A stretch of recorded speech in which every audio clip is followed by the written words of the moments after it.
Hi, welcome back to the channel. This is Steve, your host. And in this episode, we're doing another Italeri Leo, this time a 2A6. Kit came out in 2004. What I want to do is just show you a couple areas that you may want to pay a little bit of extra attention to.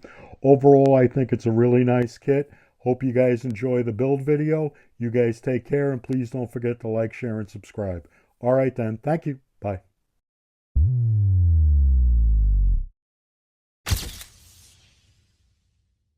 With this kit, let me just move this guy out of the way.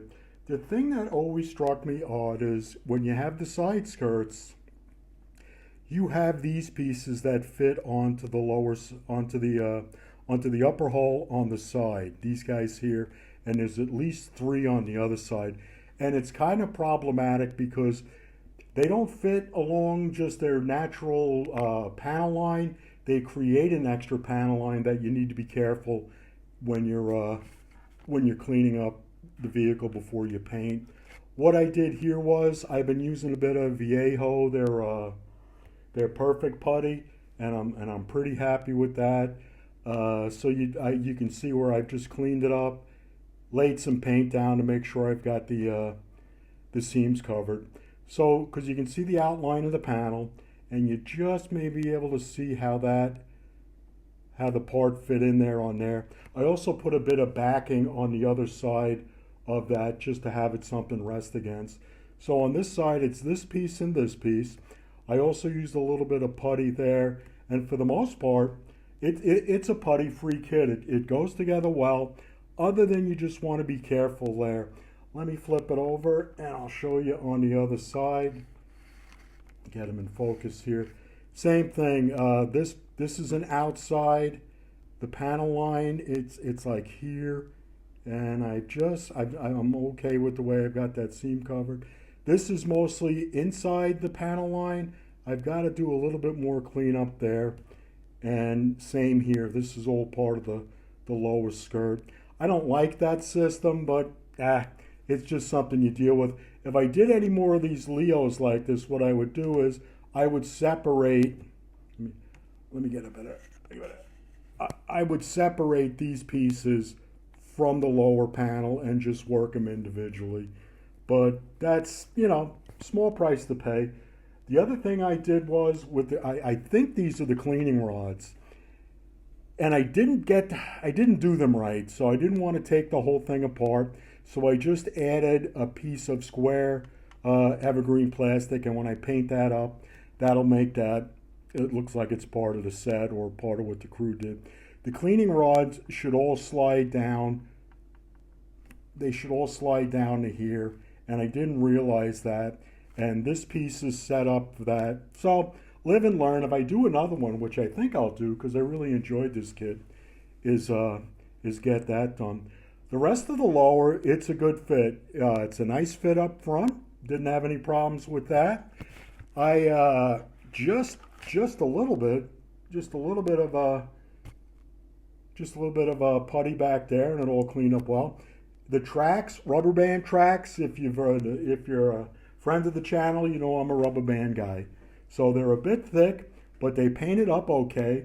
There's two per side, so I don't know why they did that. Who knows?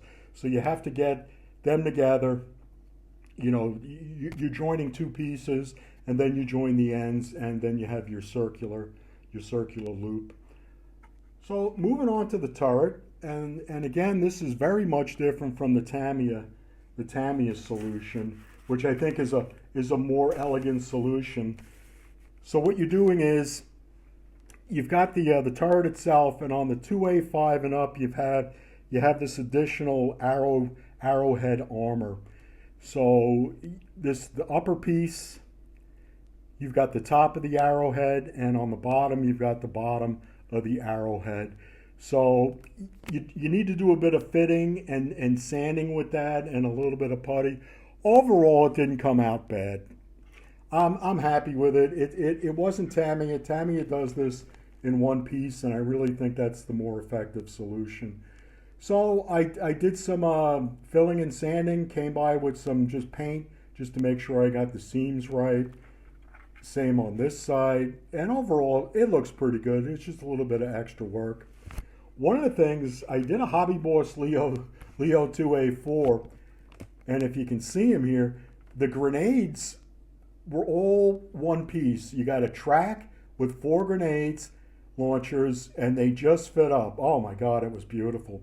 Here it's all individual, and they really don't show you how they can't. On the Tamiya kit, it's set up so they can't side to side. So you just want to work. You want to work it as best you can. You use references. I used references because I thought the locating marks were non-existent, so I didn't want to eyeball it, so I dug up some references. These baskets in the back, normally I'm not a big fan of photo etch. The frame themselves, they built up quite nice.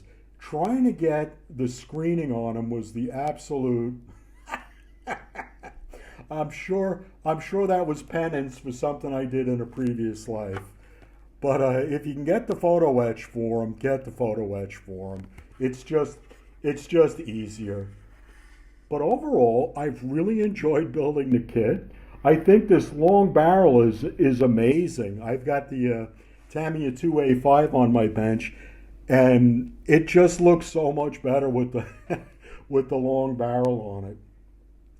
Well, all right, what I'm going to do is I'm going to clean this up. I'm going to get it down in the paint booth. And then what I'm going to do is I'm going to bring it up, paint it and weather it. I'll see if I can do that in one video.